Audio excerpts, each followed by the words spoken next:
I welcome you all to this new session of economics.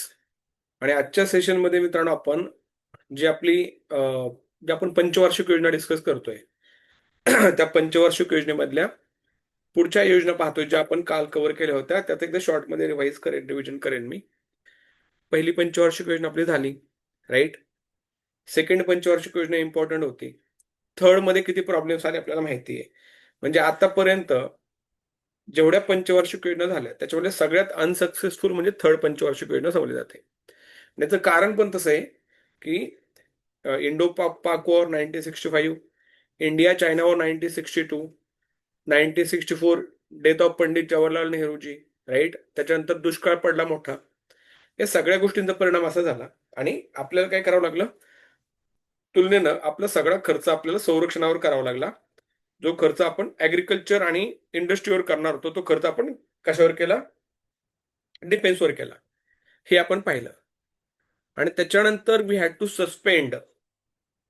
Suspend आवर पंचवार्षिक योजना for 3 years. म्हणजे आपण आपल्या पंचवार्षिक योजना 3 वर्ष सस्पेंड केल्या, 1966 टू 1969. आणि या 3 वर्षाच्या काळामध्ये आपलं मेन टार्गेट होतं की आपण जास्तीत जास्त प्रमाणात स्वतःला इंडिपेंडंट करणं, राईट. कशामध्ये इंडिपेंडंट करणं. मी रेकॉर्डिंग चालू केले ना? हॅलो. हो येईल. सर, केलं वाटतं. एकदा हा, बघता का? हो, नोटिफिकेशन तर आलं होतं. नाही झाले. झाले चालेल, सर. ठीक आहे. तर याच्यामध्ये मी काय सांगतो, मी विसरलो. हा, आपला मुख्य भर होता तो अन्नधान्याला परत एकदा स्वयंपूर्ण करणं आहे. कारण आपल्या तिसऱ्या पंचवार्षिक योजनेमध्ये आपलं अन्नधान्याचं उत्पन्न 82 दशलक्ष टनावरून 72 दशलक्ष टन एवढं कमी झालं होतं. म्हणजे 10 दशलक्ष टनांचा आपल्याला तोटा झाला होता. आणि भारतासारख्या खंडप्राय देशाला, एवढ्या जास्त मोठ्या लोकसंख्येच्या देशाला अन्नधान्याच्या बाबतीमध्ये मागास राहून चालणार नव्हतं. त्याच्यामुळे आपण एक मोठा पायलट प्रोजेक्ट तयार केला and that was green revolution, ज्याला आपण हरित क्रांती असं म्हणतो. आणि हरित क्रांतीचा उद्देश काय होता, तर गहू आणि तांदळाचं पीक जास्तीत जास्त प्रमाणात घ्यायचं आणि याच्यासाठी टार्गेट ठेवलं होतं की आपण हायब्रिड बियाणं वापरायचं. पाणी इम्पॉर्टंट होतं. पाण्यासाठी आपल्या पहिल्या पंचवार्षिक योजनेमध्ये आपण जे डॅम्स बांधले होते, हिराकुड असेल, भाकरनांगल असेल, दामोदर असेल, कोसी असेल, या सगळ्यांचं पाणी आपल्याकडे होतं. तर आपण 2 राज्य टार्गेट केली. ती 2 राज्य म्हणजे एक होतं पंजाब आणि दुसरं आहे हरियाणा. या 2 राज्यांमध्ये भाकरा हे पंजाबमध्ये, नानगल हा प्रकल्प हिमाचल प्रदेशमध्ये आपण बांधला होता. सिंद्री या ठिकाणी आपला खत कारखाना देखील होता, राईट. त्याचबरोबर ट्रान्सपोर्टेशनसाठी जे इम्पॉर्टंट राहतं, ज्याला आपण रेल्वे इंजिन म्हणतो, तो रेल्वे इंजिन कारखाना आपण चिंतरंजन या ठिकाणी चालू केला होता. रेल्वे डब्यांचा कारखाना आपण पेरांबूर तामिळनाडू या ठिकाणी चालू केला होता. बऱ्यापैकी आपली अशी कंडिशन होती की आपण we can use all these resources to start green revolution. आणि फायनली आपण हरित क्रांतीची सुरुवात केली आणि ती यशस्वी सुद्धा झाली. म्हणजे भारताच्या इतिहासामध्ये पहिल्यांदा याच्यामध्ये अन्नधान्याचं उच्चांकी उत्पन्न झालं. उच्चांकी म्हणजेच का, हायएस्ट प्रोडक्शन ऑफ ग्रेन्स. आणि आता असं वाटलं की आपण नवीन पंचवार्षिक योजना चालू करू शकतो. आणि एक मोठं टास्क होतं इंदिरा गांधी यांसाठी आणि त्यांनी चालू पण केली पंचवार्षिक योजना पुढची. हे आपण पाहिलं होतं, ठीक आहे. त्याच्यानंतर त्यांनी कोणते कोणते कायदे केले. 14 बँकांचं राष्ट्रीयकरण केलं काही काळामध्ये. MRTP ऍक्ट केला, बरोबर. आणि ह्या सगळ्या गोष्टी करत असताना एक सगळ्यात मेजर प्रॉब्लेम झाला. आपण हे पाहिलं का रे, बांगलादेशची निर्मिती पण काल पाहिली ना, की बांगलादेश कसा निर्माण झाला होता ते शॉर्टमध्ये सांगितलं. मग शेवटची पंचवार्षिक योजना कोणती झाली? मला वाटतं 4 नंबर झाली होती ना. एकदा चेक करून सांगायला मला तुम्ही. कालची पोरं कुठं हे झालं, तर कृषी मूल्य आयोग झालं होतं, राईट.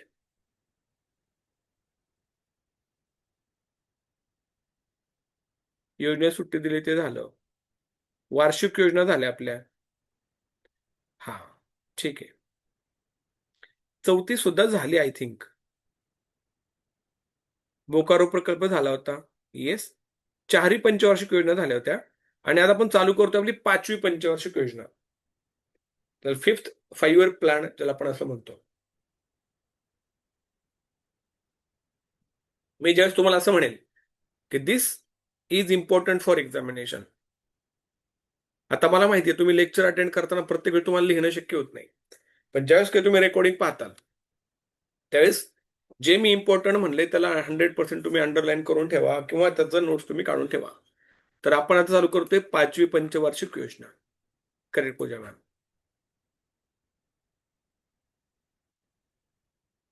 कालावधी होता 1974 to 1979, राईट. पण याच्यामध्ये एक महत्वाची घडामोड झाली ती तुम्ही सगळ्यांनी नीट लक्षात ठेवून ऐका. 1971 मध्ये इंडिया आणि पाकिस्तान वॉर झालं आणि या युद्धामध्ये पाकिस्तानचा पराभव झाला आणि इंडियाने पाकिस्तानचे दोन तुकडे केले. एक तुकडा होता पूर्व पाकिस्तान, एक होता पश्चिम पाकिस्तान.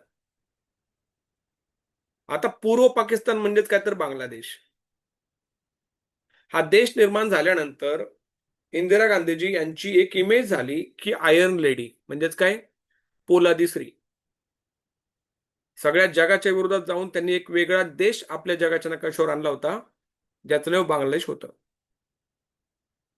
त्याच्यावर कुठं ना कुठं त्यांना असं वाटत होतं, त्यांना म्हणजे कुणालाही वाटेल ना की एवढं मोठं सक्सेस मिळालंय, जगाने आपल्या कर्तृत्वाची दखल घेतली आहे, तर आपल्या देशातल्या लोकांनी आपल्याला सपोर्ट करावं किंवा त्यांनी लोकांना गृहीत धरायला सुरुवात केली.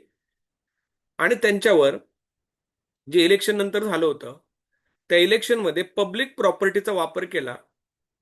म्हणजे प्रचारादरम्यान त्यांनी हेलिकॉप्टरचा वापर केला. कोणत्या कोणत्या गोष्टी लक्षात ठेवा, आणीबाणीसाठी कोणत्या गोष्टी इम्पॉर्टंट आहेत.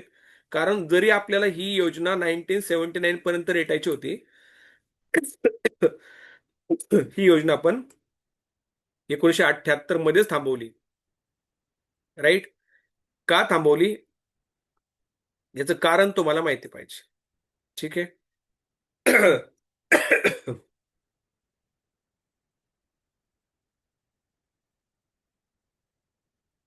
मी थोडक्यात आणीबाणीबद्दल बोलतो आणि नंतर लगेच परत एकदा स्क्रीन शेअर करतो. मी स्क्रीन ऑफ करतोय. एसबीआयचे एक हे होते, स्टेट बँक ऑफ इंडियाचे एक मॅनेजर होते. त्यांचं नाव होतं नगरवाला. नगरवाला नावाचे एसबीआय बँकेचे एक मॅनेजर होते आणि त्या मॅनेजरला एक फोन आला आणि त्या फोनमध्ये त्यांनी सांगितलं की आम्हाला पैसे पाहिजेत आणि ते पैसे इंदिरा गांधीजी यांनी मागितले. इंदिरा गांधीजी यांच्या आवाजामध्ये तो फोन केला होता. त्यामुळे त्या व्यक्तीने ते पैसे दिले. नंतर असं समोर आलं की पंतप्रधान इंदिरा गांधी यांनी फोन केलाच नव्हता. मग आरोप झाले की पब्लिक पैशाचा आणि पब्लिक प्रॉपर्टीचा चुकीच्या पद्धतीने वापर भारताचे पंतप्रधान करत आहेत. अशा प्रकारचा आरोप झाला आणि ती केस कोर्टामध्ये चालली. आणि त्यामध्ये जे नगरवाला होते, जे स्टेट बँक ऑफ इंडियाचे मॅनेजर होते, त्या नगरवाला यांचा रहस्यमयरित्या मृत्यू झाला. ही डाईड. आणि त्याच्यामुळे संशय बळावला की नक्की ह्यांनीच केलं होतं का नाही. या सगळ्या गोष्टी चालल्या होत्या एका बाजूला आणि दुसरीकडे केस चालू होती इंदिरा गांधी यांच्या विरोधामध्ये की Wien she was the prime minister of India, स्वतःच्या पक्षाचा प्रचार करताना त्यांनी पब्लिक प्रॉपर्टीचा म्हणजे प्रचारादरम्यान हेलिकॉप्टरचा वापर केला. ही केस चालू होती. आणि नंतर अलाहाबाद न्यायालयाचा निकाल आला. अलाहाबाद म्हणजे उत्तर प्रदेश मधलं न्यायालय, ज्याला आपण आता प्रयागराज म्हणतो त्या सिटीला. त्या अलाहाबाद न्यायालयाचा निकाल आला आणि त्यांनी सांगितलं की इंदिरा गांधीजी दोषी आहेत आणि याच्यासाठी त्यांना पंतप्रधान पदावरून दूर व्हावं लागेल आणि येणाऱ्या काही 5 वर्षाच्या काळामध्ये त्यांना कोणतीही निवडणूक लढवता येणार नाही. अशा प्रकारचा निर्णय आल्यानंतर पंतप्रधान, ती व्यक्ती ज्या व्यक्तीने पूर्ण जगाचा विरोध स्वीकारून एक नवीन देश निर्माण केला, भारताची उंची वर नेली आणि त्याच देशातलं एक न्यायालय मला अपात्र ठरवतं आणि पुढच्या 5 वर्षासाठी तुम्ही कोणती निवडणूक नाही लढू शकत अशा प्रकारचा निर्णय देतं. ही गोष्ट कुठं ना कुठं त्यांना रुचली नाही आणि त्यांनी सांगितलं सगळं विरोधकांचं हे एक प्रकारचं कारस्थान आहे. आणि त्याच्या विरोधामध्ये तुम्हाला आठवत असेल 1950 मध्ये जयप्रकाश नारायण यांची सर्वोदय योजना चालू झाली की शोषणविरहित समाज निर्माण करण्याचं जयप्रकाश नारायणचं स्वप्न होतं. जयप्रकाश नारायण ज्याला आपण शॉर्ट फॉर्म मध्ये जेपी म्हणतो, जेपी हे समाजवादी very famous socialist leader in Bihar. खूप मोठे समाजवादी नेते होते आणि इंदिरा गांधीजी यांनी डायरेक्ट आणीबाणी लागू केली. म्हणजे यांच्यावर आंदोलन चालू झाली आणि जयप्रकाश नारायण यांनी हे आंदोलन हातात घेतलं. म्हणजे असं म्हटलं जातं 2012 मध्ये जे अण्णा हजारे यांचं आंदोलन झालं त्याच्यापेक्षा मोठं आंदोलन जेपी यांनी 1975 मध्ये उभारलं होतं इंदिरा गांधी यांच्या विरोधामध्ये. विद्यार्थ्यांनी चळवळी उभ्या केल्या, सरकारच्या पुढे घराच्या पुढे निदर्शनं चालू केली, घेराव टाकायला सुरुवात केली. आणि सगळ्यात मोठी गोष्ट झाली की गुजरात का बिहार आय डोंट अंडरस्टँड, पण या राज्यामध्ये आर्मी आणि पोलीस यांनी एकमेकांच्यावर फायरिंग केलं. म्हणजे आर्मी देशाला प्रोटेक्ट करते, पोलीस इंटरनल सिक्युरिटी पाहतात. आणि when two security forces which are arm forces they come face to face and they fire, याचा अर्थ आपल्या देशामध्ये अराजकता निर्माण झाली. आर्मी आणि पोलीस एकमेकाच्या विरोधात आले आणि आपल्या देशामध्ये डायरेक्ट आणीबाणी लागू करण्यात आली जून 1975 मध्ये. येते लक्षात? तर ही जी पंचवार्षिक योजनेमध्ये होते सगळ्यात मोठा प्रॉब्लेम झाला की आणीबाणी लागू झाली. बीजेपीचे सगळे नेते, बीजेपी म्हणजे त्यावेळेस ते हे होते जनसंघ होते, 1984 ला बीजेपी स्थापना झाली. पहिला तो जनसंघ होता, त्यामध्ये असणारे सगळे नेते, मग अटल बिहारी वाजपेयी असतील, लालकृष्ण अडवाणी असतील, आत्ताचे भारताचे संरक्षण मंत्री कोण आहेत माहितीये तुम्हाला? आता राजनाथ सिंग. तर राजनाथ सिंग यांना सुद्धा अटक करण्यात आलं होतं. आणि असं म्हटलं जातं की राजनाथ सिंग यांच्या आईचा मृत्यू झाल्यानंतर त्यांच्या आईच्या अंत्यदर्शनासाठी सुद्धा त्यांना सोडण्यात नव्हतं आलं. म्हणजे काँग्रेसवर कायम विरोध, कायम एक टीका केली जाते या सगळ्या लोकांच्याकडून की या लोकांनी घटना पायदळी तुडवली, व्यक्ती स्वातंत्र्याचा लोक घडून आणला, जो त्यांच्या विरोधात बोलेल त्याला जेलमध्ये टाकायला सुरुवात केली, वृत्तपत्राचं स्वातंत्र्य संपून गेलं. आणि अशा प्रकारे लोकशाहीची हत्या भारतात करण्यात आली आणि भारतामध्ये लोकशाहीच्या जागी हुकुमशाही निर्माण झाली. अशा प्रकारचा प्रचार चालू झाला इंदिरा गांधी यांच्या विरोधामध्ये. त्याच्यामुळे 1975 मध्ये आणीबाणी लागू झाली, राष्ट्रीय आणीबाणी लागू झाली आणि पूर्ण सरकार गेलं राष्ट्रपतीच्या ताब्यामध्ये. आणि राष्ट्रपतीच्या ताब्यात गेलं म्हणजे राष्ट्रपती राजवट लागू झाली. आणि या राजवटीमध्ये इंदिरा गांधी यांनी एक 20 कलमी योजना चालू केली होती. 20 कलमी योजना म्हणजे टीपीपी म्हणतात, 20 पॉइंट प्रोग्राम. काय म्हणायचं? TPP, 20 point program. म्हणजे असे 20 कलम त्याच्यात ऍड केली होती की गरिबांना हे देणे, बँकांनी कर्ज दे पुरवठा केला पाहिजे, म्हणजे सगळ्या लोक कल्याणकारी 20 अशी पॉइंट्स केले तर त्याच्यावर काम करणं अपेक्षित होतं. त्याच्यामुळं या योजनेमध्ये सगळा प्रॉब्लेम झाला हे आपण पाहणार आहे. पण तरी सुद्धा इट इज व्हेरी इम्पॉर्टंट की कोणत्या कोणत्या गोष्टी झाल्या ते आपल्याला माहिती पाहिजे. त्याच्यामुळे आता मी सविस्तर तुम्हाला थोडक्यामध्ये सांगितलं. सविस्तर थोडक्यामध्ये म्हणजे सविस्तर थोडक्यामध्ये असं समजा तुम्ही. सगळी आणीबाणी समजून सांगायला खूप वेळ लागेल तुम्हाला. चला पुढे बघा. 5वी पंचवार्षिक योजना. कालावधी आहे, कालावधी आहे 1974 टू 1979. आणि एक वर्ष आधीच म्हणजे 1978 मध्ये समाप्त करण्यात आली. म्हणजे 1974 ते 1978 या कालावधीसाठीच ही योजना राबवण्यात आली. इंदिरा गांधीजी यांचा मुख्य भर तोच होता. कशावर? पहिली त्यांनी घोषणा दिली होती. कोणती होती? गरिबी हटाव, इरॅडिकेशन ऑफ पॉवर्टी, दारिद्र्य निर्मूलन आणि स्वावलंबन. म्हणजे इंडिपेंडन्स, म्हणजे आपण सगळ्या बाबतीमध्ये इंडिपेंडंट पाहिजे. कोणत्या देशावर आपल्या गरजा पूर्ण करण्यासाठी आपण अवलंबून नसलं पाहिजे आणि देशाने गरिबी हटवण्यासाठी सगळे प्रयत्न केले पाहिजे. हा त्याचा मेन फोकस होता, या योजनेचा मुख्य भर होता. ठीक आहे, पुढे बघा. हे तुम्ही लक्षात ठेवायचं बरं का, मुख्य भर कशावर होता. प्रतिमान तेच, जिथं जिथं इंदिरा गांधी आहेत ना त्या त्या ठिकाणी इंद्राचा द्र आणि रुद्रचा द्र लक्षात ठेवा. ॲलन मान आणि अशोक रुद्र या प्रतिमानाचा त्यांनी वापर केला. ॲलन मान आणि अशोक रुद्र. याच्या अगोदरची योजना होती ना पोरांनो, ती गाडगीळ, धनंजय गाडगीळ यांनी तयार केली होती. म्हणजे चौथ्या योजनेचा आराखडा कोण तयार केला? धनंजय गाडगीळ यांनी तयार केला. परंतु या योजनेचा आराखडा कोण तयार केला? अंतिम आराखडा डीडी धर, डीपी धरे बर का, नॉट डीडी, डीपी धर यांनी तयार केला.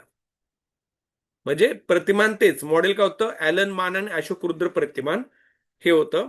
आणि अंतिम आराखडा, the final draft of that 5 year plan was made by DP धर. टार्गेट्स कोणते कोणते होते पोरांना? पहिलं टार्गेट होतं की आपल्या भारताच्या आर्थिक वृद्धीचा दर 4.4% एवढा साध्य करणे. म्हणजे 4.4% दराने आपली अर्थव्यवस्था विकसित झाली पाहिजे, अशा प्रकारचं टार्गेट ठरवण्यात आलं. आणि उद्दिष्ट सेमच राहतात. आपल्या देशाच्या 5वीला पुजलेली दारिद्र्य, बेरोजगारी आहे, मग तेच राहणार की दारिद्र्य निर्मूलन करणे, रोजगारात वाढ करणे इत्यादी. एकूण टोटल खर्च प्रस्तावित होता 37,250 कोटी, 37,250 करोड रुपीज. आणि ऍक्च्युअल मध्ये खर्च झाला 39,426 करोड रुपीज. मग 39,426 कोटी रुपये खर्च झाला. थोडक्यामध्ये काय, तर 2,000 कोटी एक्स्ट्रा खर्च झाले या योजनेमध्ये. ठीक आहे, पुढे चला जाऊ आपण. लक्षात ठेवा जे जे सांगतोय ते महत्वाची योजना आहे, परीक्षेला विचारली जाते. ट्रायसेम. कोणत्या योजना चालू करण्यात आल्या, which programs were started in that period. तर पहिला प्रोग्राम होता ट्रायसेम. ट्रायसेम नाव लक्षात ठेवा. ट्रायसेम म्हणजे training of rural youth for self employment. म्हणजे ग्रामीण भागामध्ये जे तरुण राहतात त्या तरुणांना स्वतःचं पोट भरता यावं याच्यासाठी त्यांना स्वयंपूर्ण करण्यासाठी ट्रेनिंग देणं. To train the youth from rural areas and make them capable and skilled to earn their own bread and butter. That was the main purpose behind starting this scheme. That was TRISEM. Right? म्हणजे ट्रायसेम परीक्षेला प्रश्न कसा येईल, ट्रायसेम योजना कधी चालू करण्यात येतील तुम्हाला माहिती पाहिजे. कधी चालू करण्यामध्ये या योजने या 5व्या पंचवार्षिक योजनेमध्ये चालू करण्यात आली. उद्देश काय होता, ग्रामीण तरुणांना स्वयंरोजगारासाठी प्रशिक्षण देणे. तुम्हाला असं विचारलं जाऊ शकतं परीक्षेला, ट्रायसेम याचा उद्देश होता की शहरी भागातील तरुणांना स्वयंरोजगारासाठी प्रोत्साहित करणे. चूक. ग्रामीण भागातील, कारण हा जो आर आहे ना, आर आर आहे रुरलसाठी. रुरल म्हणजे ग्रामीण. आणि एमपीएससी अशा प्रकारचा प्रश्न विचारतं की ट्रायसेम ही योजना भारत सरकारने 5व्या पंचवार्षिक योजनेमध्ये शहरी तरुणांना स्वयंरोजगारासाठी प्रवृत्त करण्यासाठी चालू केली होती. शहरी वर्ड आला, चुकलं. लक्षात ठेवा, ट्रायसेम ग्रामीण भागासाठी होती. Training for rural youth for self employment, एवढं लक्षात ठेवा. लक्षात राहील. एनी डाऊट इथपर्यंत? काय डाऊट आहे कोणाला याच्यावर? प्रश्न कसा आहे तुम्ही सांगितलं तुम्हाला. प्रस्तावित खर्च वगैरे पाठ करू नका, ते आपोआप पाठ होत जातात नंतर. पुढचं बघा महत्वाचं आहे की हा जो काळ आहे ना पोरांनो, 1975, जसं मी तुम्हाला म्हटलं जून 1975 मध्ये आणीबाणी लागू झाली होती. In June 1975 national emergency was declared and India was having presidential rule. भारतामध्ये प्रेसिडेन्शियल रूल चालू होता. आणि त्यावेळी ही जी परीक्षा प्रश्न विचारतात, 5 प्रादेशिक ग्रामीण बँका म्हणजे RRB, रिजनल रुरल बँक. काय म्हणायचं? Regional rural bank. या 5 प्रादेशिक ग्रामीण बँकांची स्थापना राष्ट्रपतीने अध्यादेशाने केली होती. लक्षात ठेवा. म्हणजे त्यावेळेस संसद बरखास्त होती, सरकार नव्हतं. सगळं सरकार कोणी ताब्यात होतं? राष्ट्रपती ताब्यात होतं, कारण आणीबाणी लागू झाली. आणि अशा वेळी राष्ट्रपतीने अध्यादेश काढला होता, ज्याला आपण म्हणतो ऑर्डिनन्स, एक पब्लिश केला. And as per that ordnance 5 important regional rural banks वर स्टार्टेड इन इंडिया. लक्षात ठेवा. म्हणजे 2 ऑक्टोबर म्हणजे महात्मा गांधी यांचा जन्मदिवस. 1975, महात्मा गांधी 1975चा जन्मदिवस नाही. लक्षात ठेवा, I am talking about 2 October. म्हणजे महात्मा गांधी स्वप्न होतं की खेड्याकडे परत चालू, रामराज्य आणा. खेड्याचा विकास करण्यासाठी ग्रामीण बँका पाहिजेत, ग्रामीण भागामध्ये पुरवठा करणाऱ्या बँका पाहिजेत. म्हणून इंदिरा गांधी यांच्या सरकारने 5 प्रादेशिक ग्रामीण बँका राष्ट्रपतीच्या अध्यादेशाने चालू केल्या होत्या. पाठ ठेवा, परीक्षेला प्रश्न येतोच येतो. पुढे बघा. 1976 आणि 1977 याच्यामध्ये दुसऱ्यांदा भारताचा व्यापार तोल अनुकूल झाला. मला वाटतं पहिला काहीतरी 104 कोटी आपल्याला प्लस मध्ये गेलता. त्यावेळेस काहीतरी 64 का काहीतरी करोड आहे ना आपल्याला एक्स्ट्रा मिळाले. म्हणजे भारताच्या इतिहासामध्ये फक्त 2दा भारताचा व्यापार तोल अनुकूल झाला. म्हणजेच काय, निर्यातीपेक्षा आपली आयात कमी झाली, निर्यात जास्त झाली. त्याच्यामुळे आपलं परकीय चलन वाचलं, आपल्याला परकीय चलन मिळालं. म्हणजे परकीय व्यापारामध्ये भारत प्लस मध्ये गेला आणि व्यापार तोल अनुकूल झाला. आता व्यापार तोल म्हणजे balance of payment and balance of trade. मी ते नंतर सांगणार तुम्हाला की व्यापार तोल आणि व्यवहार तोल दोन वेगळ्या गोष्टी आहेत. ठीक आहे, ते नंतर बघू आपण परकीय व्यापार पाहता. इथं लक्षात ठेवा की भारताचा दुसऱ्यांदा फॉरेनचा जो आपण ज्याला म्हणतो फॉरेन ट्रेड आहे ना, प्लस मध्ये गेला 1977-1976. ठीक आहे. त्याच्यानंतर पुढची घडामोड आहे, अतिशय कॉन्ट्रोवर्शियल म्हणजे 1976चं भारताचे पहिले राष्ट्रीय लोकसंख्या धोरण जाहीर करण्यात आले. नीट आहे का? कॉन्ट्रोवर्शियल म्हटलंय मुद्दा मी त्याला. तुम्हाला माहिती असेल नाही तर नसेल, मला माहित नाही.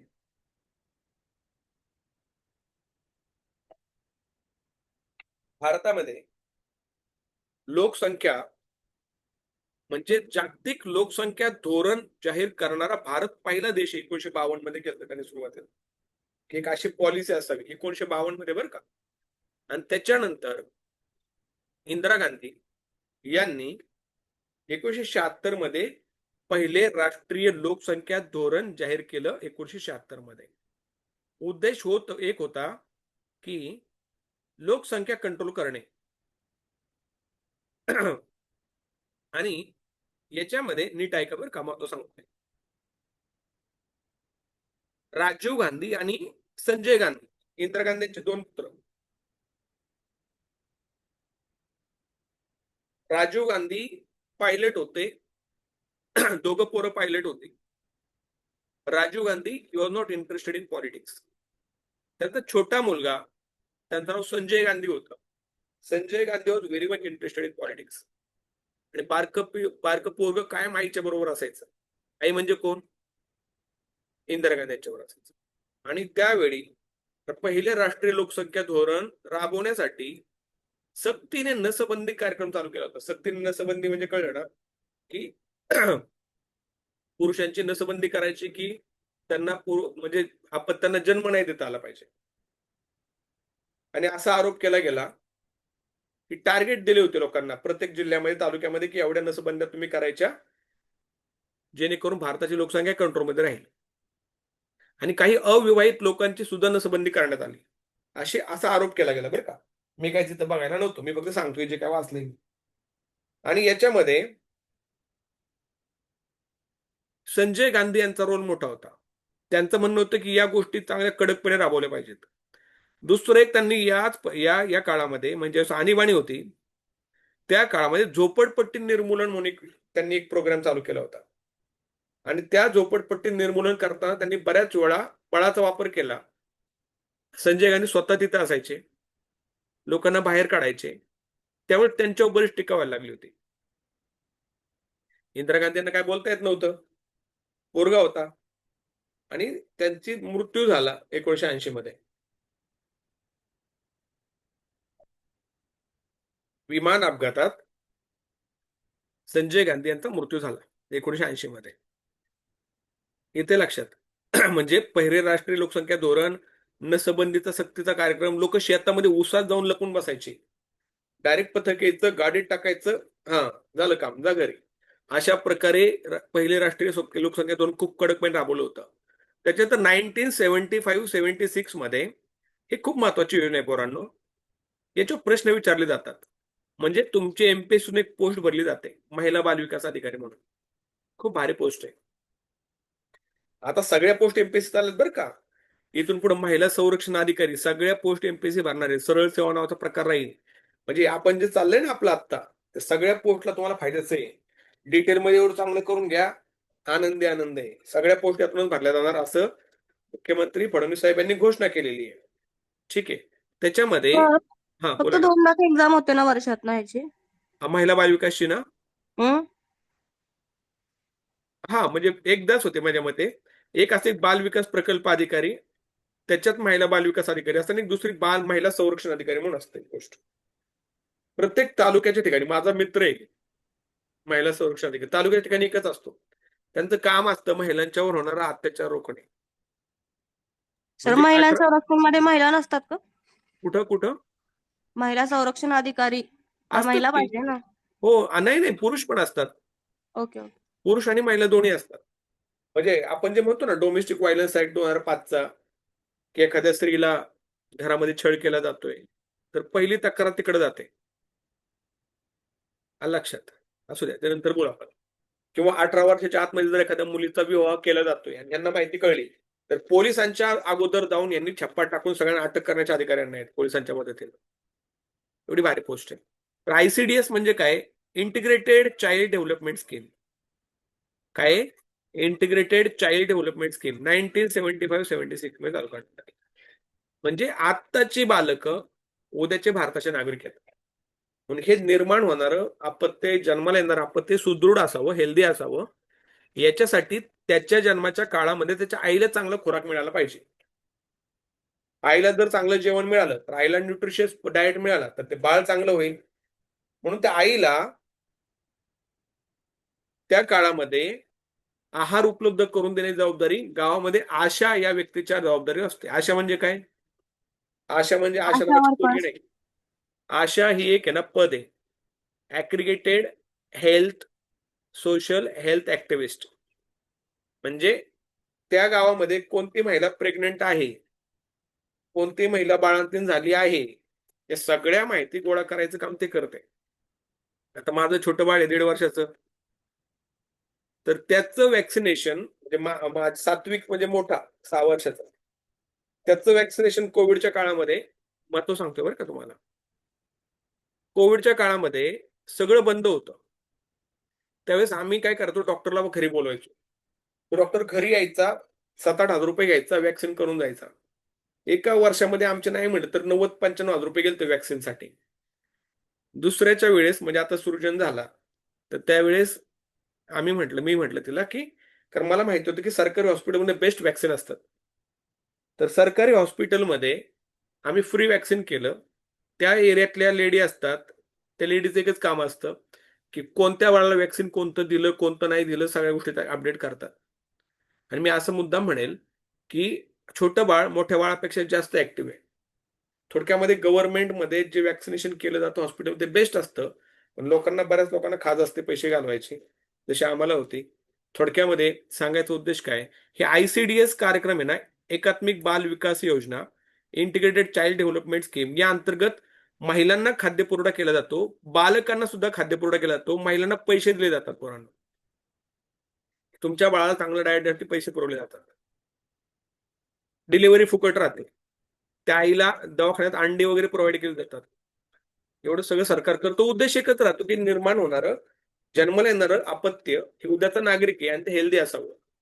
या उद्देशाने 1975-76 मध्ये आयसीडीएस मध्ये इंटिग्रेटेड चाइल्ड डेव्हलपमेंट स्कीम चालू करण्यात आली. ठीक आहे, पुढे बघा पुराण. 1977-78 मध्ये वाळवंट विकास कार्यक्रम, त्याला आपण म्हणतो डेझर्ट डेव्हलपमेंट प्रोग्राम. म्हणजे भारताला एक प्रॉब्लेम आहे भारताच्या राजस्थानमध्ये. राजस्थानमध्ये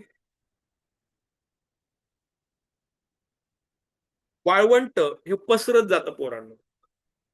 पसरत जातं म्हणजेच काय? की या ठिकाणी वाऱ्यामुळं ती वाळू पुढे पुढे ढकलली जाते. फोन केलताई, ठीक आहे हा. तर याच्यामध्ये ते वाळवंटीकरण रोखण्यासाठी त्या ठिकाणी हे करणे, झाडांची लागवड करणे आणि वाळवंट रोखणे, म्हणजे वाळवंट विकास कार्यक्रम, म्हणजे चाळवंट झाले चुकून, करेक्शन करून घ्या. वाळवंट विकास कार्यक्रम म्हणजे डेझर्ट डेव्हलपमेंट प्रोग्राम, म्हणजे वाळवंटी क्षेत्रामध्ये परिस्थिती संतुलन प्रस्थापित करण्यासाठी सुरू करण्यात आला प्रोग्राम 1977-78 मध्ये चालू करण्यात आला. ही प्रत्येक स्कीम मध्ये का चालू करण्यात आली, कधी, आणि त्याचा उद्देश काय होता तुम्हाला माहिती पाहिजे. पंचवार्षिक योजना सोडा, स्कीमच्या उद्देशावर क्वेश्चन विचारले जातात, तर ते तुम्हाला माहिती पाहिजे. ठीक आहे. त्याच्यानंतर या सगळ्या गोष्टी झाल्या, आणि त्याचबरोबर एक गोष्ट मी मेन्शन करायचं विसरून गेलो या ठिकाणी. 1975 मध्ये 20 कलमी कार्यक्रम चालू करण्यात आला होता. मी नोट पॉइंट आउट करतो या ठिकाणी बेटा, जस्ट अ सेकंड.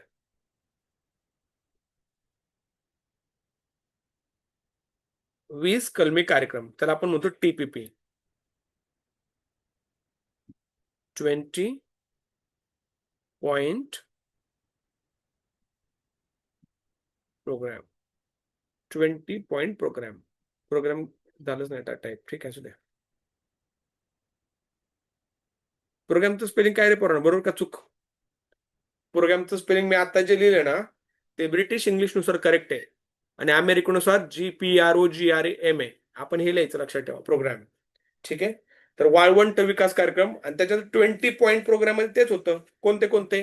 की वीज पुरवठा करणे, पाणी पुरवठा करणे, आरोग्याच्या सोयी पुरवणे, शिक्षण पुरवणे, गुन्हेगारी रोखणे, वनीकरण करणे, सगळ्या गोष्टी which were important for the inclusive growth of India, those were mention in दो 20 पॉईंट प्रोग्राम. तर परीक्षेमध्ये 20 पॉईंट प्रोग्राम काय हे तुम्हाला विचारले जाणार नाही. पण एवढं लक्षात ठेवा, पंचवार्षिक योजना सस्पेंड केल्या त्या काळामध्ये सगळ्या गोष्टी एका बाजूला पडल्या आणि 20 कलमी कार्यक्रम चालू करण्यात आला. 20 कलमी म्हणजे काय? 20 प्रोग्राम होते असे. लक्षात राहील. काही लोक असं म्हणतात पोरांनो की आणीबाणीचा काळ चांगला होता. का माहितीये का? आणीबाणीच्या काळामध्ये भ्रष्टाचार नावाचा प्रकार राहिलाच नव्हता. डायरेक्ट मंत्री नावाचा प्रकार राहिला नाही, आमदार खासदार काय विषय राहिला नाही. डायरेक्ट सरकार आणि ब्युरोक्रॅटच्या द्वारे सत्ता चालवली जात होती. राष्ट्रपती शासन होतं. म्हणजे आणीबाणीमध्ये जरी व्यक्ती स्वातंत्र्यावर गदा आली, अनेक लोकांना विना पुरावा विना कायदेशीरपणे जेलमध्ये टाकण्यात आलं, तरी सुद्धा या काळामध्ये कामं फास्ट होत होती. ज्याला आपण म्हणतो रेड टॅपिझम म्हणजे लाल फितेचा कारभार. सरकारी काम आणि 6 महिने थांब असा प्रकार होताना तो कमी झाला होता. म्हणून बरीच लोक इंदिरा गांधींच्या या काळा सुवर्ण काळ समजतात. काही लोक की खूप बऱ्यापैकी आपलं ऍडमिनिस्ट्रेशन फास्ट व्हायला लागलं होतं. आता ही झालं सगळं सांगून.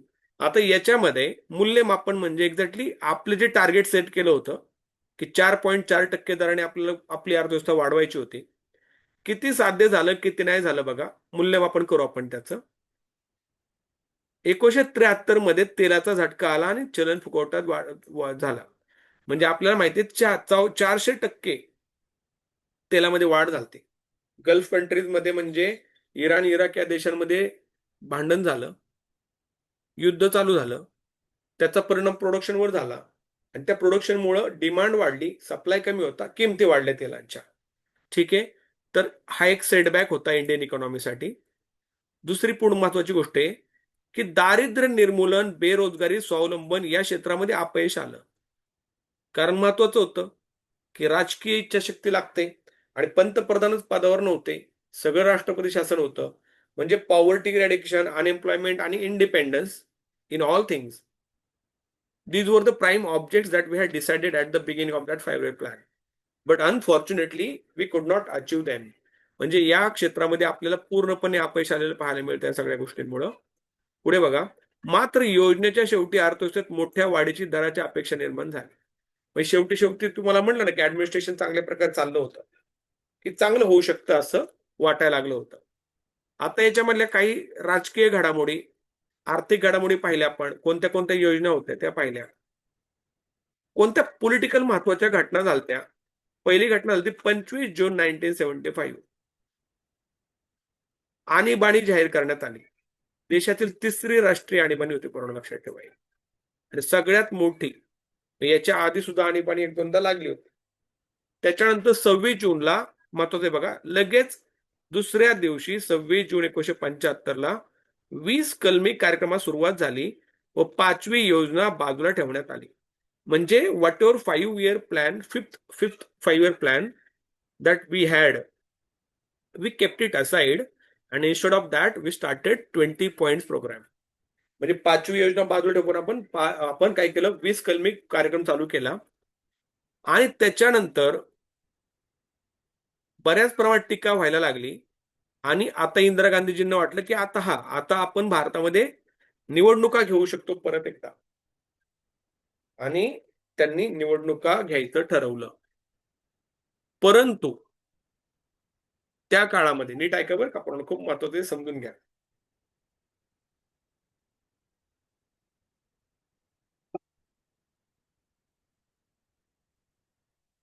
इंदिरा गांधी यांच्या विरुद्ध खूप मोठ्या प्रमाणात जनमत होतं की काही झालं तरी यांना परत सत्तेवर येऊन द्यायचं नाही.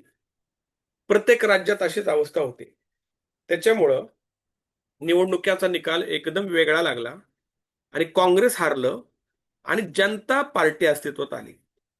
मार्च 1977 मध्ये जनता पार्टीचं सरकार आलं. 3-4 पार्टी याच्यामध्ये होत्या. लोकदल होतं. लोकदल चरण सिंग यांचं होतं. त्याच्यानंतर मोरारजी देसाई जो काँग्रेसचा गट होता इंदिरा काँग्रेसचा विरुद्ध इंदिरा काँग्रेसचा अपोजिट इंदिरा काँग्रेस म्हणजे काँग्रेस आय आणि काँग्रेस ओ हा गट सत्तेमध्ये आला. आणि दुसरा होता जनसंघ, ज्याला आपण म्हणतो की आत्ताचा भाजपा.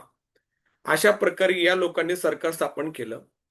आणि आणि पहिल्यांदा स्वातंत्र्यानंतर भारतामध्ये बिगर काँग्रेसी सरकार स्थापन झालं.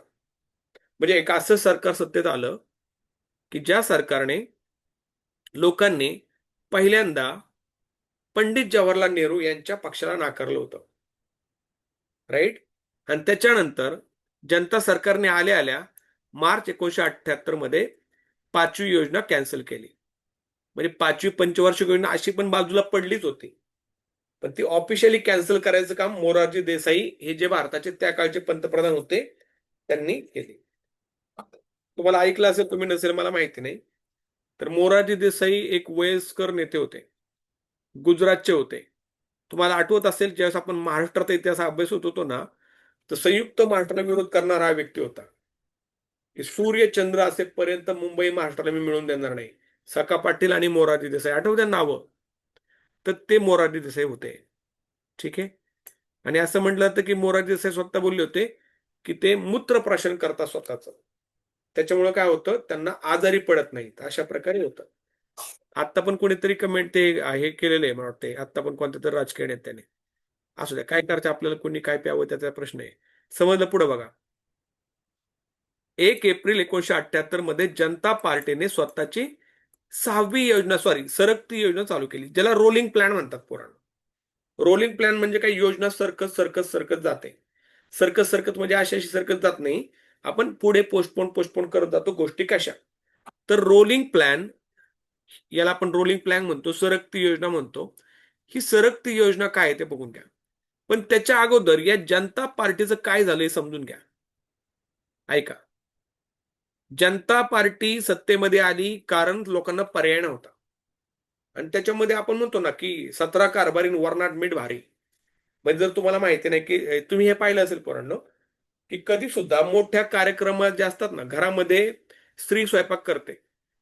राईट. आई करते, बायको करते, बहीण करते, कोणी असेल ते करते. परंतु जे मोठे कार्यक्रम असतात ना, त्याच्यामध्ये आचार्य हा शक्यतो मेल असतो, पुरुष असतो. राईट. आणि जर असे अनेक आचार्य असतील ना, तर वरणात मीठ भारी होतं. अरे थोडं टाक, बरोबर नाही, अजून थोडं टाक, अजून थोडं टाक.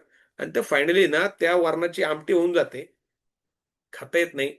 तशीच कंडिशन जनता पार्टीची झाली, जनता सरकारी झाली. जनता सरकारमध्ये वेगवेगळ्या मतप्रवाहाचे लोक होते. काँग्रेसचा विरोध करायचा म्हणून एकत्र आलेली होती.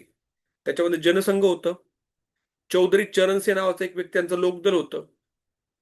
आणि त्यांचं होतं की एक चिन्ह होतं की शेतामध्ये शेतकरी चाललाय नांगर धरून, मग तो चिन्ह माझं का तुझं याच्यावर वाद होते. फायनली सगळ्यांची तोंड एक तिकडे झाली आणि 1980 साली ते सरकार पडलं. नीट ऐका बरं का मी काय सांगतो, सरकार पडलं. आता भारतामध्ये एक आपल्या महाराष्ट्रातले एक वरिष्ठ नेते आहेत, शरदचंद्रजी पवार साहेब, तुम्हाला सगळ्यांना माहिती असतील. पवार साहेबांनी 1978 मध्ये याच काळामध्ये ज्यावेळी सरकार वेगळं वेगळं झालं, त्यावेळी पवार साहेबांनी महाराष्ट्रामध्ये सत्तांतर घडवून आणलं. जनता सरकार म्हणजे काँग्रेस सरकार पडलं आणि त्यांनी स्वतःच सरकार स्थापन केलं, पुलोद पुरोगामी लोकदल आघाडी. ऐकून आहात का तुम्ही?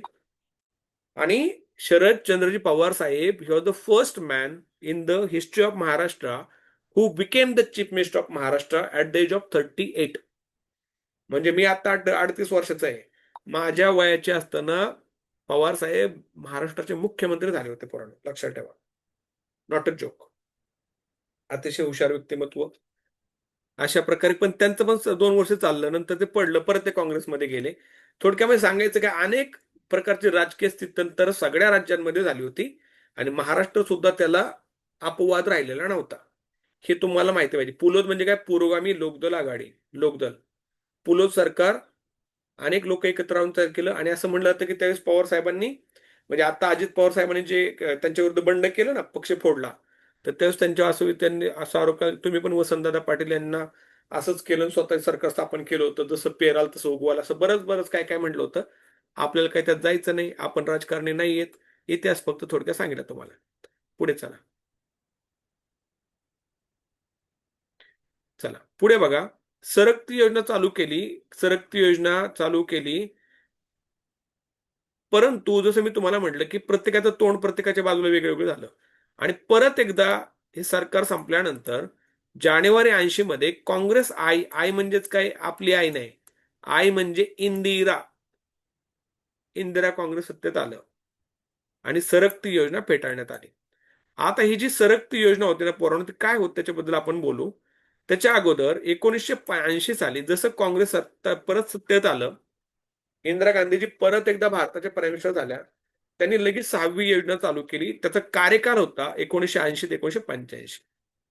हा त्यांचा कार्यकाल होता. ठीक आहे. आता सरकती योजना म्हणजेच काय, सरकती म्हणजे एक एक वर्षाची योजना. ही लग बघा, जनता पार्टीची 6वी योजना कोणती होती, सरकती योजना, ज्याला इंग्लिशमध्ये आपण म्हणतो रोलिंग प्लॅन.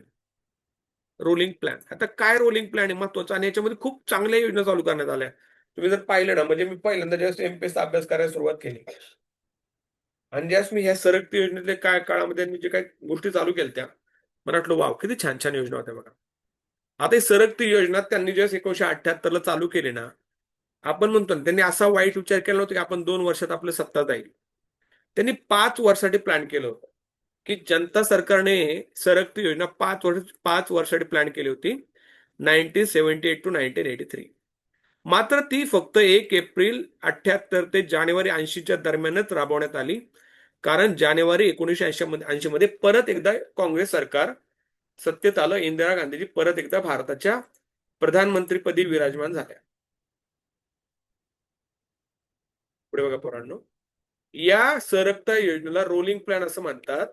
आणि ही सरकती योजना, याची मेन संकल्पना प्रोफेसर गुन्नार मिर्डल यांच्या एक पुस्तक आहे, त्या पुस्तकातून घेतले, परीक्षेला विचारलं जाईल. ही योजना कुठून घेण्यात आली, गुन्नार मिर्डल यांच्या India's economic planning in its broader setting. Economics, India economic planning म्हणजे भारताचं आर्थिक planning in its broader setting या पुस्तकात मांडली होती. आणि हे लागू करण्याचं श्रेय जनता पार्टीला जातं.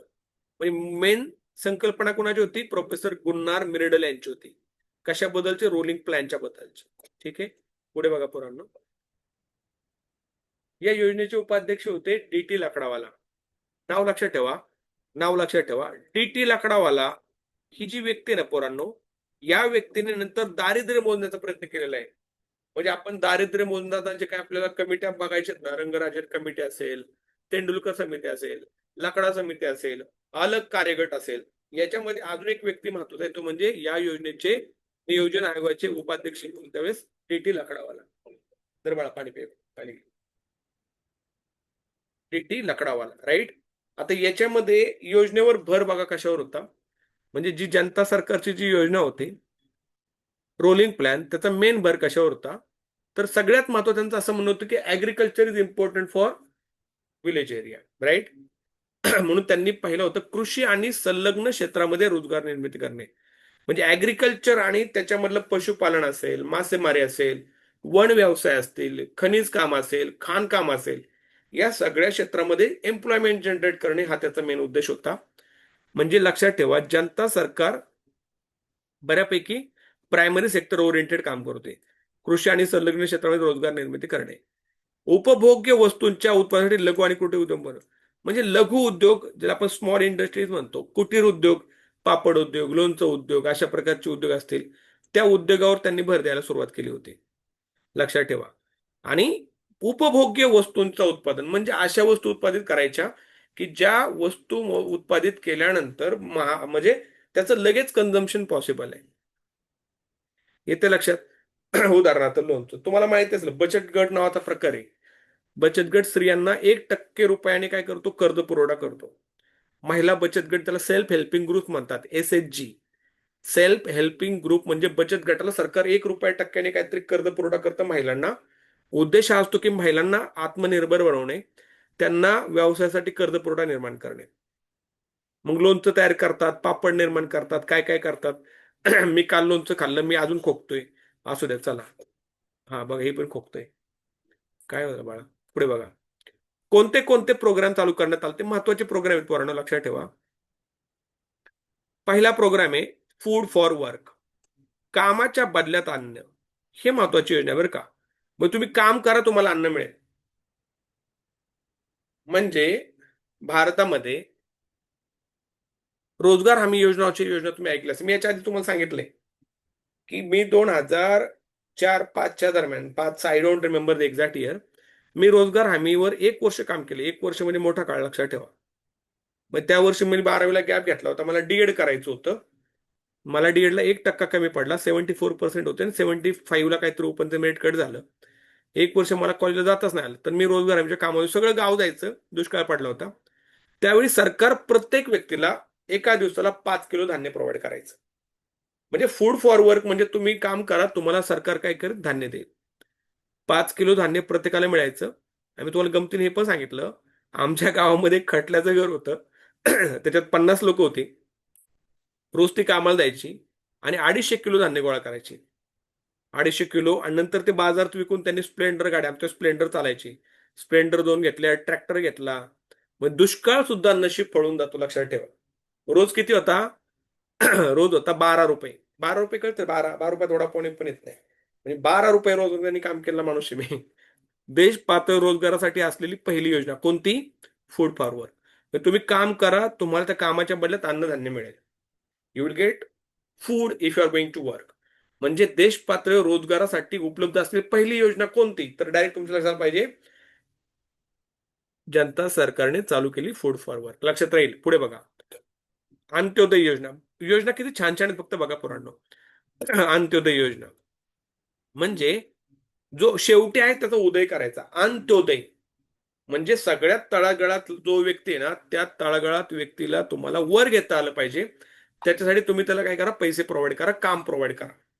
म्हणजे देशातील प्रत्येक खेड्यातील गरीबातील गरीब अशा 5 कुटुंबांना जीवनावश्यक सेवा त्याचे पैसा पुरवणे. तुम्ही खेड्यातले किती लोक आहेत मला माहिती नाही, पण जर तुम्हाला माहिती असेल तर तुम्हाला मी सांगतो. पामतेल नावाचा प्रकार असेल. पामतेल माहिती आहे का अश्विनी मॅम, ऐकलंय का? पामतेल पुराण माहिती आहे? आणि घसा बसतो, घाणेरडं तेल. हा, येस. पामतेल ते ह्याच्यामध्ये असतं बघा, पिवळ्या बॉक्समध्ये यायचं. मग ते आता ते ह्याच्यात येतं, ते बॅग मध्ये येतं. पहिले ते बॉटलमध्ये येतं, येलो कलरची बॉटल असायची. रेशनिंगचं तेल असायचं, रेशनिंगचं धान्य असायचं, गहू असायचे, ज्वारी, गहू, त्याच्यानंतर तांदूळ. आणि आता सुद्धा लोक घेतात बरं का ते. म्हणजे काही लोक त्याच्यातून सुद्धा आता घेत असतात त्या गोष्टी. म्हणजे या लोकांना जीवनावश्यक सेवा आणि पैसा पुरवण्याचं काम अंत्योदय योजनेने चालू केलं होतं. की त्या गरीब लोकांना रेशनचं, रेशन ज्याला आपण म्हणतो रेशनचं घासलेट, रॉकेल पुरवणे. रॉकेल नावाचा प्रकार तुम्ही पाहिला पण नसेल तुम्ही, का माहितीये तुम्हाला? रॉकेल पण असतं. ते रॉकेल यायचं. म्हणजे जिल्हा औद्योगिक केंद्रे. आता जिल्हा औद्योगिक केंद्र म्हणजे काय, त्यांचा मेन मोटोच होता की या लोकांना आपल्याला स्वयंरोजगारासाठी प्रवृत्त करायचंय. आणि स्वयंरोजगारासाठी जर प्रवृत्त करायचं असेल तर they should be skilled.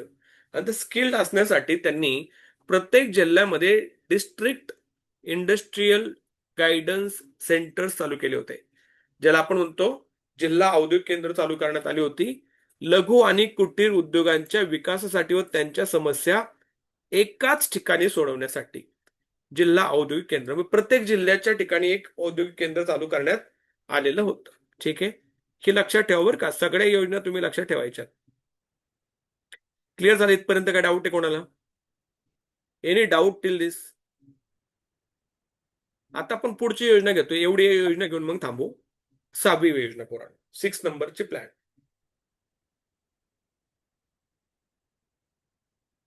Bore नाही झाला ना तुम्ही? बोर नाही झाला ना? महत्वाचं आहे. बोर होऊन सांगणार कोणाला? करावं तर लागणार का नाही? 6वी पंचवार्षिक योजना. आता एक महत्वाचं लक्षात ठेवा. तुम्हाला माहिती आहे का, what is difference between murder and assassination?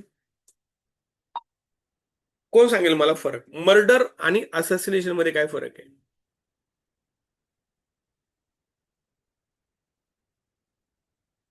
Assassination म्हणजे सामूहिक हत्या आणि मर्डर म्हणजे एकाचा वगैरे असतो. ओके, अजून वेगळं काय?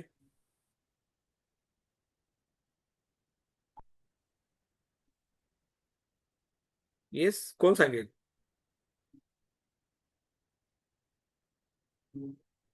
अरे, असॅसिनेशन म्हणजे राजकीय हत्या.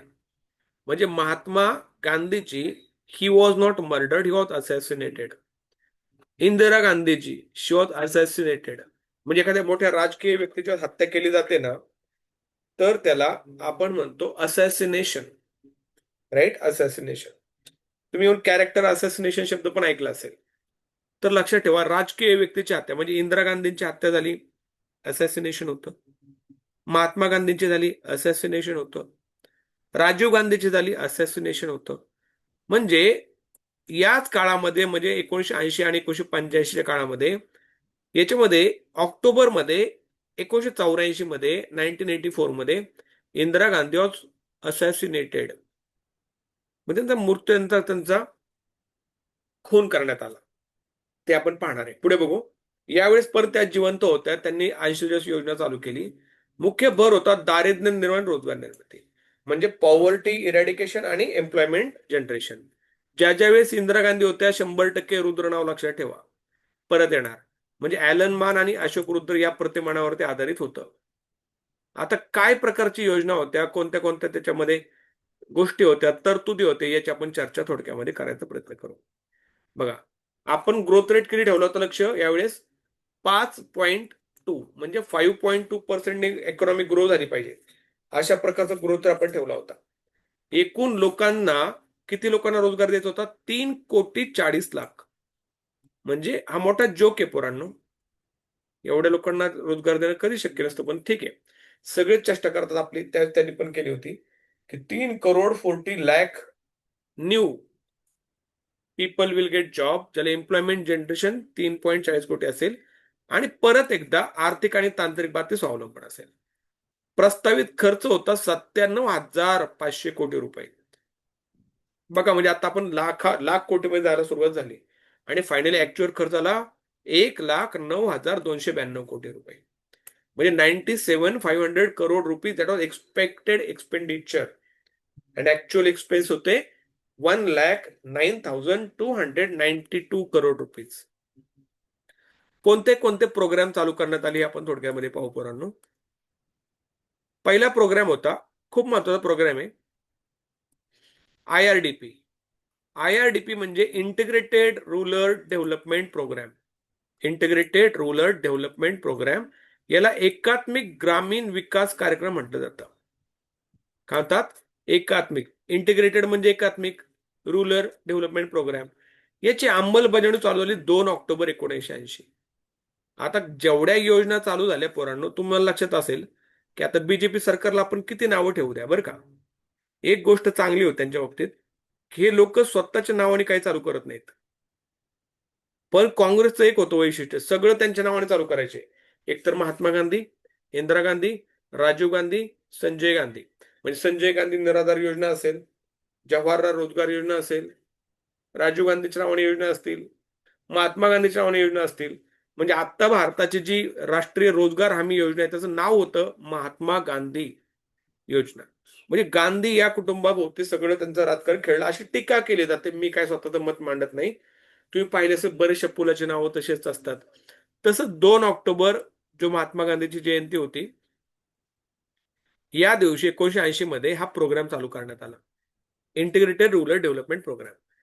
त्याच्यानंतर त्याच दिवशी त्याच दिवशी 2 ऑक्टोबर 1980 मध्ये NREP म्हणजे नॅशनल रूरल एम्प्लॉयमेंट प्रोग्राम, राष्ट्रीय ग्रामीण रोजगार कार्यक्रम, ज्याचं पुढे जाऊन रूपांतर रोजगार हमी योजनेमध्ये झालं बरं का, लक्षात ठेवा. राष्ट्रीय ग्रामीण रोजगार कार्यक्रम चालू करण्यात आला, की ग्रामीण भागातील लोकांना रोजगार उपलब्ध करून देण्याचा प्रयत्न त्या ठिकाणी करण्यात आला होता. पुढे बघा, हे महत्वाचे बघा, 3 योजना चालू करते बघा, महत्वाचे कोणते कोणते? IRDP, NREP आणि RLGP. पाठ ठेवायचं. RLGP काय प्रकारे बघा.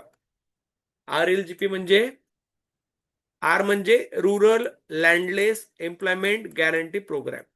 म्हणजे आपल्या गावामध्ये असे काही लोक असतात, ज्या लोकांची जमीन क्षेत्र कमी असतं. आणि जमीन क्षेत्र कमी असल्यामुळे त्यांना कोणाकडे तरी काम करावं लागतं स्वतःचं पोट भरण्यासाठी. मग त्या लोकांना असा रोजगार निर्माण करून देता येईल का, यासाठी खूप चांगली योजना चालू करण्यात आली होती, RLGP, rural landless employment guarantee programme, म्हणजे ग्रामीण भूमी रोजगार हमी योजना, ही 15 ऑगस्ट 1983 चालू करण्यात आली. म्हणजे दोन योजना 2 ऑक्टोबर 1980 चालू करण्यात आल्या. एक होती IRDP आणि दुसरी कोणती होती पोरांनो? IRDP आणि NREP. IRDP म्हणजे काय?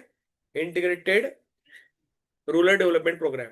आणि NREP म्हणजे काय? राष्ट्रीय रोजगार हमी योजना, रोजगार योजना आहे. National rural employment program. या दोन योजना महात्मा गांधी यांच्या जयंती दिवशी चालू करण्यात आल्या होत्या. पुढे बघा पोरांनो, नेक्स्ट बघू.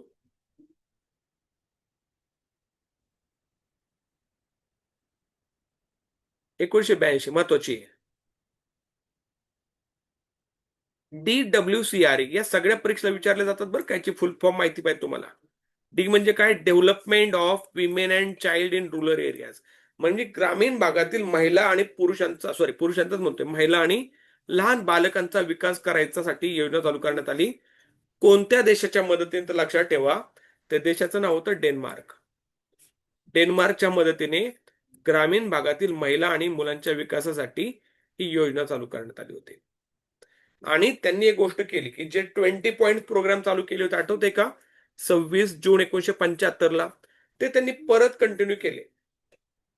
परत कंटिन्यू केले, म्हणजे नवीन 20 कलमी कार्यक्रम पण सुरू करण्यात आला. मूळच्या 20 कलमी कार्मिकांना बदल करून हा कार्यक्रम 14 जानेवारी 1982 रोजी सुरू करण्यात आला. 14 जानेवारी 1982 मध्ये हा कार्यक्रम सुरू करण्यात आला होता. इथे लक्षात? क्लिअर? पुढे बघा पोरांनो, दोन नवीन पोलाद प्रकल्प सुरू करण्यात आले. आता पोलाद प्रकल्प तुम्हाला आठवत असतील. दुसऱ्या योजनेमध्ये कोणते कोणते चालू केले ते आठवतंय का? भिलाई केलता चालू, दुर्गापूर केलता, अजून कोणता केलता? रूरकेला केलता. त्याच्यानंतर बोकारो प्रकल्प 1972 मध्ये चालू केलता. आणि आता हे दोन अजून एक्स्ट्रा पोलाद प्रकल्प चालू करण्यात आले. एकाचं नाव होतं विशाखापट्टणम, जो आंध्र प्रदेशमध्ये चालू करण्यात आला. आणि एक होता सालेम. सालेम हा पोलाद प्रकल्प तामिळनाडूमध्ये चालू करण्यात आला होता.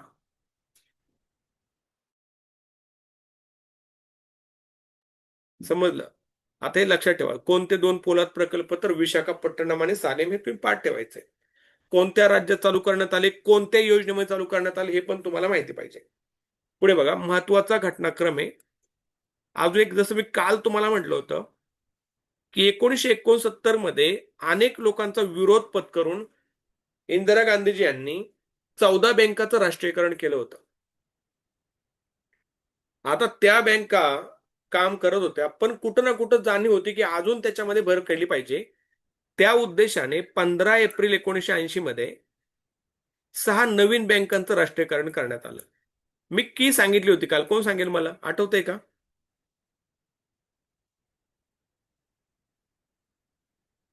आठवतंय? ही की लक्षात ठेवा. त्या 6 बँका कोणत्या कोणत्या होत्या? NCPO विजय आंध्रा. एनसी म्हणजे, एन म्हणजे काय? New bank of India. C म्हणजे कॉर्पोरेशन बँक. पी म्हणजे पंजाब बँक. ओ म्हणजे ओरिएंटल बँक. विजय म्हणजे विजया बँक. आणि आंध्र बँक म्हणजे आंध्रा बँक. या 6 बँकांचं राष्ट्रीयकरण करण्यात आलं 1980 मध्ये. त्याच्यानंतर भारतासाठी एक इम्पॉर्टंट राहतं की परकीय चलन पोरांनो, म्हणजे foreign currency is very important for any particular country. त्यामुळे भारताने निर्यातीला प्राधान्य देण्यासाठी, म्हणजे आयात निर्यात व्यापाराला प्राधान्य देण्यासाठी लोकांच्याकडे पैसे पाहिजेत म्हणून एक्झिम बँकेची स्थापना करण्यात आली. एक्झिम बँक म्हणजे काय? Import and export bank of India. Import and export bank, Exim bank. स्थापना कधी करण्यात आली? जानेवारी 1982. आणि लगेच जुलै 1982 मध्ये नाबार्ड. नाबार्डचा फुल फॉर्म मी I will try to identify. NABARD लक्षात असेल माझ्या, NABARD. नाबार्ड म्हणजे काय माहितीये का? म्हणजे national agriculture bank for rural development and agriculture असे. National bank for agriculture and rural development. Agriculture म्हणजे कृषी आणि रुरल डेव्हलपमेंट म्हणजे ग्रामीण विकास. ग्रामीण विकास आणि कृषीच्या उत्कर्षासाठी नाबार्ड ही बँक शिखर बँक समजली जाते, कृषी क्षेत्राला वित्त पुरवठा करणारे. लक्षात ठेवा. तर आता तुम्हाला जर विचारलं मी, दोन्ही पण बँकांची स्थापना 1982 चालू झाली, मग तुम्ही लक्षात काय ठेवायचं की आपल्याला शेती इम्पॉर्टंट आहे, पण शेतीपेक्षा आपलं परकीय चलन इम्पॉर्टंट आहे, फॉरेन करन्सी इम्पॉर्टंट आहे. आणि फॉरेन करन्सी आपल्याला कशातून मिळते? आयात निर्यातीमधून. म्हणून जानेवारीमध्ये त्याची सुरुवात केली आणि नंतर आपण शेतीसाठी जुलैमध्ये नाबार्डची स्थापना केली. या योजनेदरम्यान देशात आणि बाबतीत स्वयंपूर्ण घोषित करण्यात आले. म्हणजे असं सांगण्यात आलं की या ज्या योजना तुम्ही केल्या त्या योजनेमुळे India has become independent in case of grains. म्हणजे आता आपल्याला कुणाच्या काही अवलंबून राहायची गरज नाहीये. म्हणजे तुम्हाला काँग्रेस माहिती शब्द ऐकलाय का? काँग्रेस, तुम्ही काँग्रेस गवत माहितीये का रे पोरांनो? हो सर. काँ- अमेरिकेतून हा, गव्हाचा देतात. म्हणजे आपण गावाकडे गेलो ना तर शेतामध्ये असेल पांढरे पांढरे फुलं येतात, ते पडतात, त्याला काँग्रेस नाव आहे. पण त्याचं खरं नाव काय माहितीये का तुम्हाला? काय माहिती खरं नाव काय त्याचं? गाजर गवत. Very good. म्हणजे त्याला गाजर गवत म्हणतात, म्हणजे त्या गवताला गाजर येतात अशातला भाग नाही, त्याला गाजर गवत म्हणतात. मग त्याला काँग्रेस का म्हणतात? कारण 1972ला जो ते दुष्काळ काँग्रेसच्या पडला होता ना, काळात हा, तर त्यावेळी पीएल 480 या स्कीमच्या अंतर्गत आपण अमेरिकेतून काही गहू आयात केला होता, त्यांनी असंच दिला होता, जा खावा तुम्ही. आणि त्याच्यामध्ये ते बियाणं पडलेलं होतं आणि ते बियाणं भारतात आलं आणि ते अजून गेलं नाही. म्हणून एक प्रकारचं काँग्रेसच्या काळामध्ये त्यांनी आयात करून ते मग त्याला काँग्रेस गवत असं एक उपरोधिक नाव, सटारिकल नाव त्यांनी त्याला दिलं. खरं नाव त्याचं गाजर गवत आहे. आणि गाजराचा आणि त्या गवताचा काही संबंध नाही, हे पण लक्षात ठेवा. ठीक आहे, कळलं. चला पुढे बघा. म्हणजे अन्नधान्याच्या बाबतीत आपण आता कुणाच्या अवलंबून राहिलो नाही. जसं 1972 मध्ये आपल्याला बाहेरच्या लोकांच्याकडून अन्नधान्य विकत घ्यायला लागलं होतं, तसं नाही. आता मूल्यमापन करू आपण या योजनेचं. योजना यशस्वी झाली पोरांनो. संतुलित विकास आणि योजना सर्वाधिक यशस्वी मानली जाते. म्हणजे this is treated as the most successful plan. म्हणजे आतापर्यंत सगळ्यात यशस्वी योजना ही मानली जाते. अशा प्रकारे तुम्ही ते लक्षात ठेवायचं. आणि वाढीचा दर 5% जास्त साध्य होण्यास सुरुवात झाली. म्हणजे ग्रोथ रेट आपण ठरलं होतं 5.5, पण ते आता बऱ्यापैकी जास्त व्हायला सुरुवात झाली. आता जाता जाता एक महत्वाची घडामोड सांगतो तुम्हाला की त्याच्याशिवाय ही योजना पूर्ण नाही होऊ शकत. राजकीय घटना पाहताना एक महत्वाची राजकीय घटना तुम्हाला जाता सांगतो की इंदिरा गांधी, पंजाबमध्ये अकाली दल नावाचा एक पक्ष आहे, बादल सिंग यांचा, प्रकाश बादल सिंग, ते आत्ता पण येतो, मला वाटतं वारले काही काळापूर्वी. आणि त्याच काळामध्ये कॅनडा स्थित एक माणूस होता, जनरल बिद्रनवाले, तो एक माणूस होता. आणि त्यांचं असं म्हणणं होतं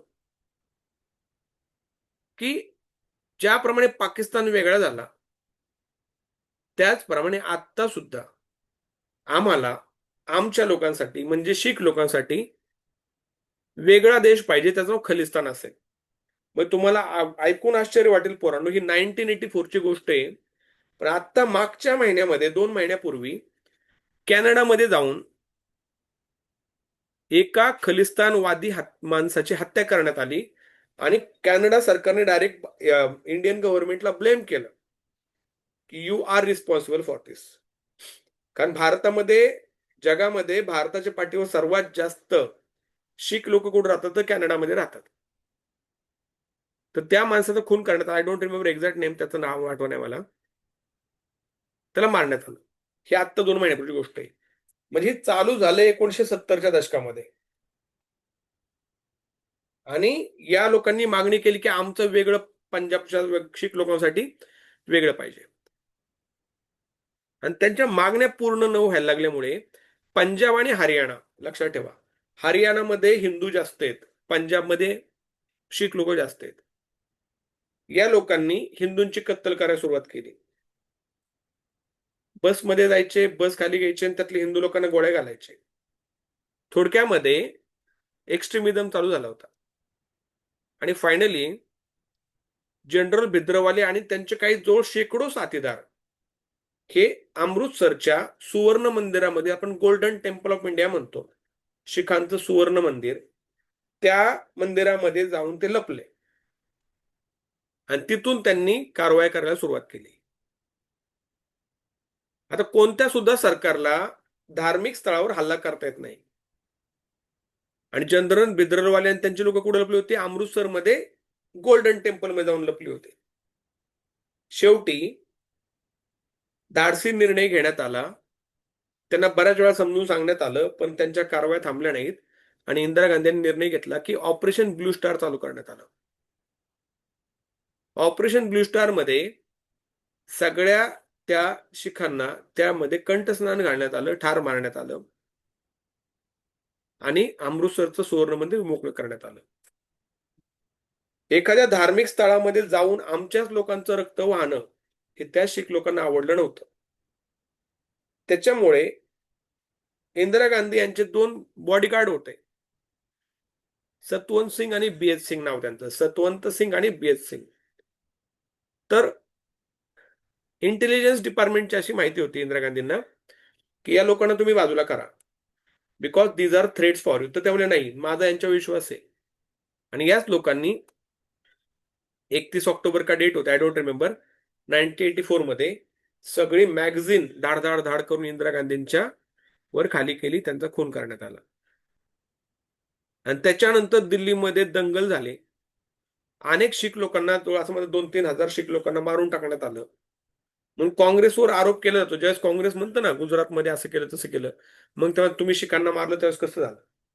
थोडक्यामध्ये एक मोठा अध्याय संपला. इंदिरा गांधी यांच्या हत्येने एक मोठं पर्व संपलं भारतातलं. एक अशी स्त्री ज्या स्त्रीने भारताचं राजकारण बदललं, या पृथ्वीवर नकाशावर एक नवीन देश निर्माण केला आणि त्यांचा असा दुर्दैवी मृत्यू झाला. त्यांना सांगण्यात आलं होतं असं होऊ शकतं की तुमच्या जीवाला धोका आहे, पण त्या म्हटल्या होत्या जर देश तुटणार असेल तर देशापेक्षा मला माझा जीव महत्वाचा नाही, मी गेले तरी चालेल पण देश राहायला पाहिजे. अशा प्रकारे त्यांची हत्या झाली आणि रातोरात त्यांच्या मुलाला म्हणजे राजीव गांधी यांना भारताचं पंतप्रधान म्हणून डिक्लेअर करण्यात आलं. अशा प्रकारे या पंचवार्षिक योजनेची सांगता या ठिकाणी होत आहे. आपलं टार्गेट कंप्लीट झाले. उद्या आपण भेटू. उद्या सॅटर्डे, बहुतेक सकाळी भेटू. गणपती विसर्जन असेल, बघू काय करू आपण. ठीक आहे. काही डाऊट आहे का कशाबद्दल? Any doubt you have regarding anything? कोणत्या ह्याच्याबद्दल काय डाऊट असेल विचार, डाऊट नसेल क्लिअर म्हणा, पटपट पटपट बोला. क्लिअर आहे? Nikita, Aditya, Deepika ma'am, Girish, Pooja ma'am, clear आहे? समजलं सगळ्यांना? चालते, पण थांबून जाऊ. Thank you very much for showing patience and listening to me. See you guys. Bye bye. Take care.